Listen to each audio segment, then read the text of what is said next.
दिल्ली 25 नवंबर को जंतर मंतर पर भूख हड़ताल व धरना प्रदर्शन किया गया। जानकारी देते हुए Swami Advaitananda, chairman international meditation foundation ने बताया कि ओशो इंटरनेशनल फाउंडेशन द्वारा मनी लॉन्ड्रिंग गतिविधियां की जा रही है।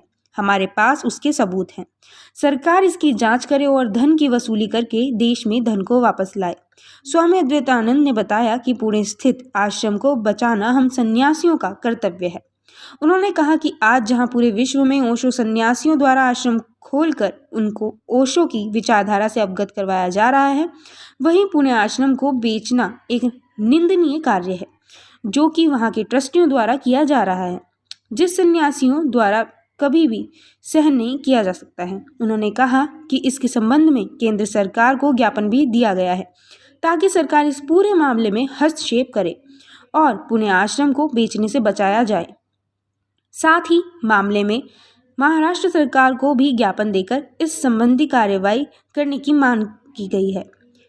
अगर केंद्र सरकार या राज्य सरकार द्वारा इस मामले में कोई संज्ञान न लिया गया तो पूरे देश में ओशो सन्यासियों द्वारा धरना प्रदर्शन किए जाएंगे। 11 दिसंबर से हम जंतर मंतर पर आमरण अनशन कर बैठेंगे। हम देश के अलग अलग हिस्से से आए हैं, तो यहाँ ओशो आश्रम को बचाने के लिए आए हैं और मित्र अलग अलग ओशो के जो अलग अलग देश में आश्रम हैं उनको रिप्रेजेंट करते हैं, तो देश के कई हिस्सों से हैं। आज हमारा एक सांकेतिक धरना है। इसके बाद 11 दिसंबर को हम भूख हड़ताल पे बैठेंगे और हमारी मांग है कि ओशो आश्रम के पास जो एक बहुत बड़ी संपत्ति है, आप सभी ने सुना होगा कि ओशो बुक्स के बारे में आप सब ने पढ़ी होगी, किसी ने वीडियो देखा होगा। तो ओशो बुक्स बहुत बड़े लेवल पर वर्ल्ड में बिकती है और उसका हज़ारों करोड़ रुपए पैसा आता है। तो ओशो इस देश की धरोहर हैं और उनके इस पैसे को वो स्विट्ज़रलैंड ले गए हैं, ओशो इंटरनेशनल फाउंडेशन। तो जब भी कोई ट्रस्ट इस तरह का पैसा लेके जाता है तो उसको आरबीआई से परमिशन लेनी होती है। तो इन नियमों का पालन उन्होंने किया नहीं और उस पैसे को बाहर ले गए।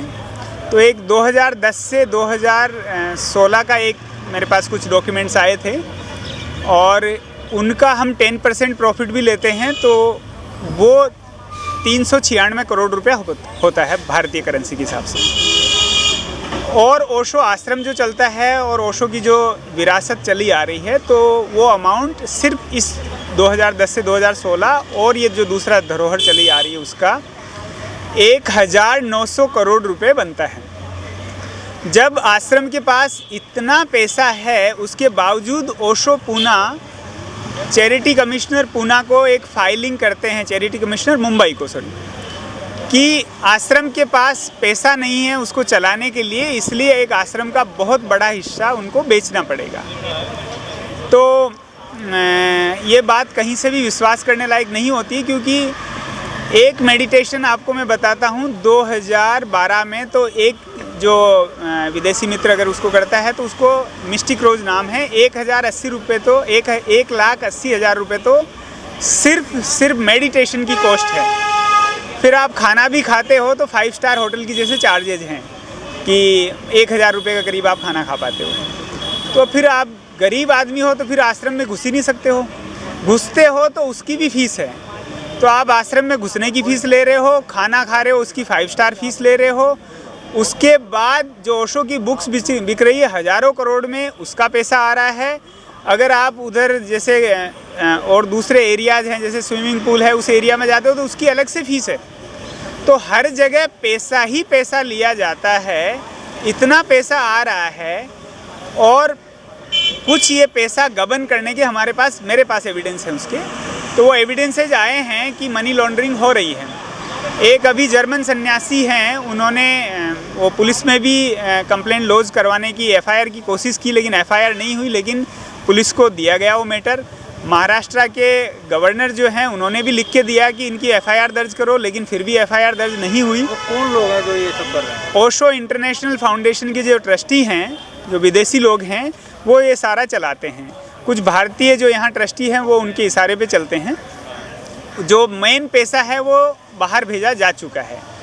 तो ऐसी जो हमारी मांग ये है कि ये जो मनी लॉन्ड्रिंग हो रही है उस पर जांच की जाए और उस पैसे को वापस लाया जाए और उसको ध्यान से संबंधित कार्यों में खर्च किया जाए। कितना पैसा बाहर भेजा जा चुका है और उसमें कौन कौन जो मैंने एस्टिमेट बताया वो 1900 करोड़ का है। वो सारी डिटेल मैं आपको दूंगा, मेरे पास डिटेल में मौजूद हैं।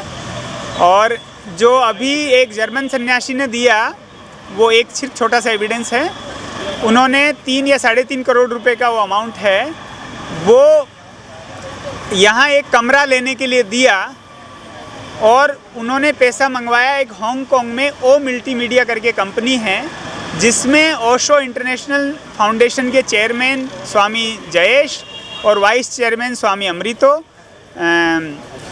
वो ही उनका जो लीगल नाम है पासपोर्ट में, वो ही वहाँ ट्रस्टी हैं, सॉरी ऑनर है उस कंपनी के। तो ये एक तरफ ओशो इंटरनेशनल फाउंडेशन स्विट्ज़रलैंड जो मेन ऑर्गेनाइजेशन है उसके ट्रस्टी हैं, वो ही ये सारा नियंत्रण कर रहा है, वो ही सारा ये पैसा ले चुका है। आज आप लोग किसको ज्ञापन देने आए और आगे के क्या कदम रहेंगे, किस तरीके से आप प्रदर्शन करेंगे? माननीय प्रधानमंत्री जी को भी हम ये पीएमओ को देंगे, माननीय गृह मंत्री जी को देंगे और माननीय वित्त मंत्री जी को देंगे, और ये कॉपी हम ईडी के ऑफिस में भी भिजवाएंगे और सीबीआई को भी भिजवाएंगे और मीडिया के सभी मित्रों को देंगे।